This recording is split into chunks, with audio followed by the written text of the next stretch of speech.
మహారాష్ట్ర రాజకీయాలు, మహారాష్ట్ర ప్రజలు కోల్పోయారు. దీనికి సంబంధించిన పూర్తి అప్డేట్స్ ఇన్ డీటెయిల్ మా ప్రతినిధి శివ అందించడానికి సిద్ధంగా ఉన్నారు. శివ, చెప్పండి. ఇటు అజిత్ పవార్ ఇక లేరు అన్నట్టుగా అధికారికంగా ప్రకటించినట్టు తెలుస్తోంది. క్రాష్లో ఎవరు కూడా లేరు అన్నట్టుగా తెలుస్తోంది. క్రాష్కు సంబంధించి అసలు మెయింటెనెన్స్ లోపమా లేకపోతే ఏంటి, మహారాష్ట్ర ప్రజలు ఎలా రియాక్ట్ అవుతున్నారు? అప్డేట్స్ ఏంటి శివ? రైట్ సటాజ్ ఇప్పటి వరకు కొన్ని అనుమానాలు వ్యక్తం చేశారు. అనుమానాలన్నీ కూడా సివిల్ ఏవియేషన్ మినిస్ట్రీ దాన్ని కన్ఫర్మ్ చేసింది. దాంట్లో ప్రయాణిస్తున్న మొత్తం అజిత్ పవార్తో పాటు ప్రయాణిస్తున్న 6 ప్రయాణిస్తున్న మొత్తం ప్రమాదంలో చనిపోయారు అనేది కూడా అధికారికంగా మినిస్ట్రీ ఆఫ్ సివిల్ ఏవియేషన్ ప్రకటించింది. అయితే బారామతిలో బహిరంగ సభలో పాల్గొనడానికి వెళ్ళిన అజిత్ పవార్ ల్యాండింగ్ చేస్తుండగానే ఈ ప్రమాదానికి గురైనట్టు తెలుస్తుంది. ప్లేన్ ల్యాండ్ అయిన వెంటనే మంటలు చెలరేగిన వెంటనే ఆ మంటల్లోనే వారంతా కాలిపోయినట్లుగా కూడా అధికారికంగా ధృవీకరించింది పౌర విమానయాన శాఖ. అయితే ఇప్పటి వరకు కూడా అంటే కొంత గాయాల పాలయ్యారు, ఆసుపత్రికి తరలించారు, ట్రీట్మెంట్ అందిస్తున్నారు అనేది ఒక హోప్ అయితే ఎన్సీపీ ప్రజలకు, అజిత్ పవార్ వర్గానికి అయితే కొంత హోప్ అయితే ఉంది. కానీ ఇప్పుడు అధికారికంగా సివిల్ ఏవియేషన్ మినిస్ట్రీ అంటే ప్రమాద తీవ్రతను బట్టి కూడా దాంట్లో ఎవరు ప్రాణాలతో మిగిలి ఉండరు అని అందరూ కూడా భావించినప్పటికీ కూడా ఎక్కడో కొంత ఆశ అయితే అజిత్ పవార్ వర్గంలోనూ కొంతమంది ప్రజలైతే ఆశాభావం అయితే వ్యక్తం చేశారు. కానీ అంత పెద్ద ప్రమాదం జరిగిన నేపథ్యంలో అంటే ఒక్కసారిగా ఫ్లైట్ ల్యాండ్ అయ్యే సమయంలో ఎంతో అదుటుగా అది ల్యాండ్ అవుతుంటుంది, ఎంతో అదురుతూ ఉంటుంది. కానీ ఒక్కసారిగా ల్యాండ్ అయ్యే సమయంలో ల్యాండ్ అవ్వడం, అది క్రాష్ ల్యాండ్ అవ్వడం, అందులో ఒక్కసారిగా మంటలు రావడంతో ఆ మంటల్లోనే అజిత్ పవార్ గాని ఆయనతో ప్రయాణిస్తున్న సహచరులు కూడా మృతి చెందినట్లుగా కూడా అధికారికంగా సివిల్ ఏవియేషన్ మినిస్ట్రీ ప్రకటించింది. కరెక్ట్ శివ, ప్లేన్ క్రాష్ అయిన సీన్స్ మనం విజువల్లో చూస్తున్నాము. మొత్తంగా కూడా ఒక బేర్ గ్రౌండ్ కనిపిస్తోంది. అది ప్లేన్కి సంబంధించిన ల్యాండింగ్కు సంబంధించిన స్పాటేనా, లేకపోతే అజిత్ పవార్ కోసం ప్రత్యేకంగా ఏమైనా ల్యాండింగ్కు సంబంధించి ప్రత్యేకంగా ఏమైనా ఏర్పాట్లు చేశారా? కింద ల్యాండ్ సరిగా లేకపోవడం కారణంగా సైతం ఇటువంటి ప్రమాదం చోటు చేసుకునే అవకాశాలు ఉంటాయి. సో దానికి సంబంధించి సివిల్ ఏవియేషన్ మినిస్ట్రీ ఏం చెప్తోంది? రైట్, అక్కడ చూస్తున్న ప్రాంతాన్ని చూస్తే కనుక మీరు అన్నట్లుగా అది ల్యాండింగ్ ప్రాంతమా లేదా సపరేట్గా ఏర్పాటు చేశారనే అనుమానాలు అయితే వ్యక్తమవుతాయి. కానీ పక్కన ఒక రోడ్డు మార్గం లాగా కనిపిస్తోంది. దాని మీద ముందు ప్లేన్ ల్యాండ్ అవ్వడానికి రన్వే మీద ల్యాండ్ అవుతుంది కాబట్టి అక్కడ ల్యాండ్ అయ్యి ముందుకు అనేది వెళ్లాల్సి ఉంటుంది. కానీ అక్కడ క్రాష్ ల్యాండింగ్ అనేది మిస్ ల్యాండింగ్ చేశారా లేదా అక్కడ సపరేట్గా ఏమైనా రన్వే లాంటిది ఏమైనా ఏర్పాటు చేశారా? అంటే చిన్న విమానం కాబట్టి, మినీ విమానం కాబట్టి అక్కడ వేరే ఏమైనా ఏర్పాట్లు చేశారా అనేది కూడా ఇంకా అధికారికంగా అయితే తెలియాల్సి ఉంది. కానీ అక్కడ ఉన్న చూస్తున్న పరిసర ప్రాంతాలు కానీ అక్కడ ఉన్న ఆ చెట్లు కానీ ఆ విమానం పడిపోయిన తీరు కానీ ఎంతో లోయలో పడిపోయినట్లుగా కూడా మనకి ఇక్కడ పైన ఉన్న ప్రదేశానికి ఆ విమానం పడిన ప్రాంతాన్ని కనుక చూస్తే కనుక కొంత మిస్ ల్యాండింగ్ చేశారా, అంటే ల్యాండింగ్ చేయడంతో సరిగా ల్యాండింగ్ చేయలేదా లేదా అక్కడ రన్వేనా కాదా అనేది కొన్ని అనుమానాలు కూడా వ్యక్తమవుతున్నాయి. వీటన్నిటి కూడా మరి కాసేపట్లోనే డౌట్స్ అని కూడా రివీల్ చేసే అవకాశం అయితే కనిపిస్తోంది. సివిల్ ఏవియేషన్ మినిస్ట్రీ మాత్రం దీన్ని అధికారికంగా కూడా ప్రకటించింది. దీనిపై ఇప్పటికే అందరూ కూడా రాజకీయ ప్రముఖులందరూ కూడా సంతాపం వ్యక్తం చేస్తున్నారు. ఇప్పటికే సుప్రియ సూలే, శరద్ పవార్ కుమార్తె అజిత్ పవార్, శరద్ పవార్ గతంలో ఇద్దరు కలిసి ఉండేవారు. అజిత్ పవార్ శరద్ పవార్ అన్న కుమారుడు కావడంతో ఇద్దరు కూడా మొదటి నుంచి కూడా ఎన్సీపీలో ఉన్నారు. కానీ ఇటీవల కూడా కొన్ని చర్చలు అయితే జరిగాయి. ఇద్దరు కూడా కలిసి పోటీ చేద్దాం, కలిసి పార్టీ నడిపిద్దాం అనేది కూడా ఇటీవల కాలంలో చర్చలు కూడా జరిగినట్లు కూడా తెలుస్తోంది. కానీ ఈ ప్రమాదం క్రాష్ ల్యాండ్ దానిపై కూడా కొన్ని అనుమానాలు అయితే ఇప్పుడైతే ప్రజెంట్ అయితే కొంతమంది అనుమానాలు వ్యక్తపరుస్తున్నారు. కానీ దానికి సంబంధించి ఎటువంటి అధికారికంగా ఇంకా సమాచారం అయితే తెలియాల్సింది. కానీ ఒక అధికారిక కార్యక్రమంలో పాల్గొనేందుకు, బహిరంగ సభలో పాల్గొనేందుకు ఆయన వెళ్తున్న నేపథ్యంలో ఈ ప్రమాదం జరిగినట్లు కూడా తెలుస్తుంది. సుప్రియ సూలే ఢిల్లీ నుంచి అంటే పార్లమెంట్ సమావేశాలు ఈ రోజు నుంచి ప్రారంభమవుతున్న నేపథ్యంలో అందరూ కూడా ఎన్సీపీ పార్టీకి సంబంధించిన ఇరు వర్గాలకు సంబంధించి శరద్ పవార్ వర్గం కానీ అజిత్ పవార్ వర్గం కూడా ఢిల్లీ చేరుకున్నారు. అయితే ఈ ప్రమాదం జరిగిన వెంటనే విషయం తెలుసుకున్న వెంటనే సుప్రియ సూలే, మరోవైపు అజిత్ పవార్ భార్య కూడా ఈ బారామతికి బయలుదేరారు. ఢిల్లీ నుంచి సుప్రియ సూలే, అక్కడ మహారాష్ట్ర నుంచి సునేత్ర పవార్, వీరంతా కూడా ఇటు మహారాష్ట్ర మరోవైపు బారామతి ప్రాంతానికి డెడ్ బాడీ ఎక్కడైతే హాస్పిటల్ తరలించారో అక్కడికి వెళ్లేందుకు కూడా ఢిల్లీ నుంచి బయలుదేరినట్టు కూడా తెలుస్తోంది. మొత్తంగా చూసుకుంటే ఈ ప్రమాదం అనేది మొత్తం అందరి రాజకీయ వర్గాల్లో విషాద ఛాయలు నింపింది. ఇటు కుటుంబ సభ్యులు కూడా తీవ్ర కన్నీటి పర్యంతం అవుతున్నారు. అంటే ఇద్దరి మధ్య విభేదాలు ఉన్నప్పటికీ, శరద్ పవార్కు అజిత్ పవార్కు మధ్య విభేదాలు ఉన్నప్పటికీ కూడా కలిసికట్టుగా అధికారిక కార్యక్రమాల్లో పాల్గొనకపోయినప్పటికీ కూడా ఇటు కుటుంబ సభ్యులు నిర్వహించిన శుభకార్యాల్లో అందరూ పాల్గొనేవారు. ఇక రాజకీయాలు వేరు, కుటుంబం వేరు అనేది కూడా వారు భావించి ఇటు కుటుంబ కార్యక్రమాల్లో శుభకార్యాలు పాల్గొనేవారు. అయితే ఇటీవల కాలంలో రెండు పార్టీలు కలిపి ముందుకు తీసుకువెళ్లాలని కూడా చర్చలు కూడా జరిగినట్లు కూడా తెలుస్తుంది. గతంలో 1991 నుంచి కూడా ఆయన శరద్ పవార్ ఏర్పాటు చేసిన పార్టీ ఏదైతుందో ఎన్సీపీ, పార్టీలో కొనసాగుతూ ఉన్నారు. ఇప్పుడు మధ్యలో కొంత రాజకీయ పరిణామాలు కానీ ఇద్దరి మధ్య విభేదాలు రావడం వల్ల కానీ ఆయన పార్టీని వీడి వేరే పార్టీకి వెళ్లాల్సిన పరిస్థితి అయితే కనిపిస్తోంది. మొత్తంగా చూసుకుంటే ఎక్కడికక్కడ ఈ పార్టీని బలోపేతం చేసుకుంటూ ఆయనకంటూ ఒక ప్రత్యేక గుర్తింపును ఆయన తీసుకుని వచ్చారు.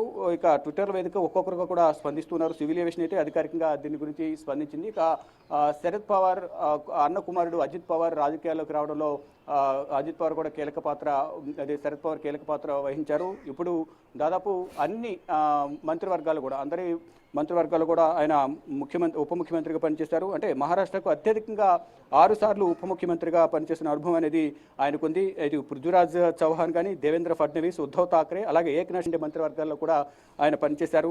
ఇక 2023లో శరద్ పవార్ నేతృత్వంలో ఎన్సీపీ నుండి ఆయన విడిపోయి సపరేట్గా పార్టీ పెట్టుకున్నారు. సపరేట్గా ఎన్నికల గుర్తును కూడా ఆయన సంపాదించుకున్నారు. తర్వాత బారామతి నియోజకవర్గానికి ప్రాతినిధ్యం వహిస్తూ ఉన్నారు. అదే బారామతి నియోజకవర్గంలో బహిరంగ సభలో పాల్గొనేందుకు వెళ్ళిన నేపథ్యంలో అక్కడనే ఈ విమాన ప్రమాదంలో ప్రాణాలు కోల్పోవాల్సిన పరిస్థితి అయితే ఏర్పడింది. ఇక ఆయన 2024 నాటికి అంటే 65 అంటే దాదాపు 67 ఏళ్ల వయసు కలిగి ఉన్నారు. 1959లో జూలై 22, 1959లో ఆయన జన్మించారు. ఆయన మొత్తం కూడా రాజకీయ జీవితం అంతా కూడా ఎంతో విజయాలు సాధించారు. రాజకీయ అనుభవం కానీ ఆయన రాజకీయ అనుభవంతో మహారాష్ట్ర కూడా ఎంతో ఆయన ప్రాంతాలు కానీ ఇక ఇతర ప్రాంతాల్లో కూడా ఆయన అనేక అభివృద్ధి కార్యక్రమాలు చేపట్టారనేది కూడా చెప్తూ ఉన్నారు. అంటే ప్రముఖ రాజకీయ నాయకుడు, ఎంతో కాలంగా అందరి మన్ననలు పొందిన శరద్ పవార్ అన్న కుమారుడు అజిత్ పవార్ మృతి చెందడం పట్ల అటు వారి కుటుంబ సభ్యులు కానీ, ఆయన అభిమానులు, రాజకీయ ప్రముఖులు కానీ, ఆయనతో సత్సంబంధాలు కలిగి ఉన్న ప్రతి ఒక్కరు కూడా తీవ్ర మనోవేదనకు, ఆవేదనకు గురవుతూ ఉన్నారు. అంటే ఒక ప్రభుత్వ కార్యక్రమాల్లో అంటే బహిరంగ సభలో పాల్గొనడానికి వెళ్ళిన సందర్భంలోనే ఈ తుది శ్వాస విడవడం అనేది కూడా అందరూ కూడా జీర్ణించుకోలేకపోతున్నామంటూ కూడా ఆయన అభిమాన వర్గం ఎవరైతే ఉన్నారో సహచరులు కానీ, ఇటు పార్టీ అభిమానులు కానీ, కార్యకర్తలు ఎవరైతే ఉన్నారో వారందరూ కూడా కన్నీటి పర్యంతం అవుతూ ఉన్నారు. ఎక్కడో కొంత ఆశ ఉంది కానీ ఇంత పెద్ద ప్రమాదం జరగడం అంటే ప్రమాద తీవ్రతను బట్టి ముందు అందరూ కూడా అంచనా వేశారు. ఎక్కడో చిన్న హోప్ ఉంది, బ్రతుకుతారని ఎటువంటి అధికారిక ప్రకటన ఇప్పటివరకు చేయలేదు కాబట్టి అని అందరూ భావించారు. కానీ సివిల్ ఏవియేషన్ మినిస్ట్రీ అధికారికంగా ప్రకటించింది. దాంట్లో ప్రయాణిస్తున్న వారందరూ కూడా మృతి చెందినట్లు కూడా చెప్తున్నారు. ఇక ఇప్పటికే ఆ ప్రమాదం జరిగిన ప్రాంతానికి కానీ మరోవైపు మృతదేహాలన్నిటి కూడా డెడ్ బాడీస్ని సమీపంలోని ఆసుపత్రికి తరలించారు. వారి కుటుంబ సభ్యులకు వారి అందరికీ కూడా హ్యాండ్ ఓవర్ చేసేందుకు ప్రయత్నాలు చేస్తున్నారు. ఈ నేపథ్యంలోనే ఇటు అజిత్ పవార్ను ఏదైతే ఆసుపత్రికి తరలించారో అక్కడికి ఇప్పటికే వారి కుటుంబ సభ్యులు కొంతమంది చేరుకున్నట్లు కూడా తెలుస్తుంది. మరోవైపు సుప్రియా సూలే కూడా ఢిల్లీ నుంచి బారామతి బయలుదేరారు. వారితో పాటు ఎన్సీపీ అలాగే ఇతర పార్టీలకు సంబంధించిన ఆయనతో సత్సంబంధాలు కలిగి ఉన్న నేతలందరూ కూడా అక్కడికి చేరుకుంటూ ఉన్నారు. అయితే ఈ ప్రమాదం ఎలా జరిగింది, ఏంటి, సాంకేతిక లోపమా, ల్యాండింగ్ చేసే సమయంలో ఏమైనా తప్పిదాలు ఉన్నాయా, ఏం జరిగింది అనేది కూడా ఇంకా అధికారికంగా తెలియాల్సి ఉంది. సటాస్ కరెక్ట్. సో బారామతి ఎయిర్పోర్ట్లో క్రాష్ ల్యాండింగ్ అనేది ఇందాక మీరు చెప్పినట్టు ఫాల్స్ ల్యాండింగ్ ఏమైనా చోటు చేసుకుందా అనేది major question. At the same time సాంకేతిక లోపం, ప్రైవేట్ ఇటు స్టేట్కు సంబంధించిన ఒక ప్రైవేట్ చార్టర్డ్ ఫ్లైట్ కనుక దానికి సంబంధించి ఇటు చార్టర్ ఫ్లైట్కు సంబంధించిన కంపెనీ ఏమైనా స్పందించే అవకాశాలు ఉన్నాయనుకోవాలా? బ్లాక్ బాక్స్ ఎప్పటి వరకు ఇటు ఏవియేషన్ మినిస్ట్రీ తీసుకునే అవకాశం ఉందనుకోవాలి?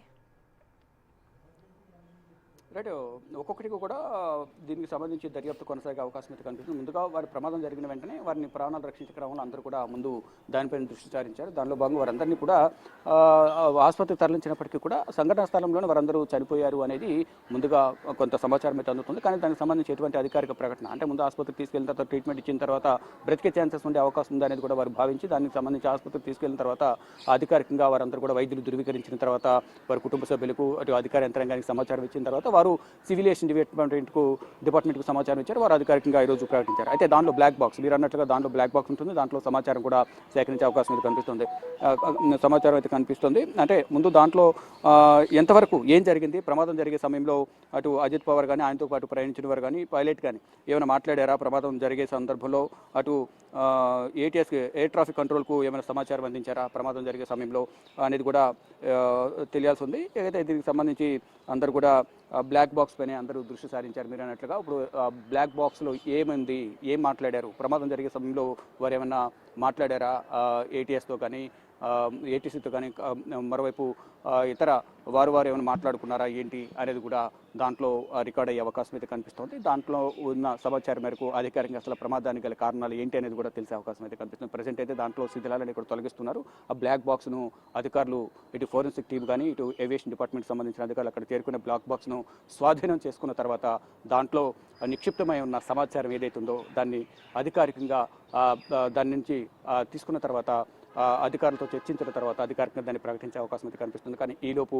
ఇటు అజిత్ పవార్కి సంబంధించిన అంత్యక్రియలు కానీ ప్రమాదానికి గల కారణాలు ఏంటి అనేది వివిధ కోణాల్లో కూడా దీన్ని దర్యాప్తు చేసే అవకాశం అయితే కనిపిస్తోంది. ఇటు కుటుంబ సభ్యులైతే తీవ్ర ఆవేదన వ్యక్తం చేస్తున్నారు, కన్నీటి పర్యంతం అవుతున్నారు. ఇటు సుప్రీంకోర్టు ఇప్పటికే ఢిల్లీ నుంచి భారమతి బయలుదేరి వెళ్లారు. అజిత్ పవార్ కూడా ఇటు సంఘటన స్థలానికి అంటే ప్రమాదం జరిగిన ప్రాంతం నుంచి ఆసుపత్రికి తరలించారు కాబట్టి మృతదేహాలను అక్కడికి చేరుకుంటున్నారు ఒక్కొక్కరు.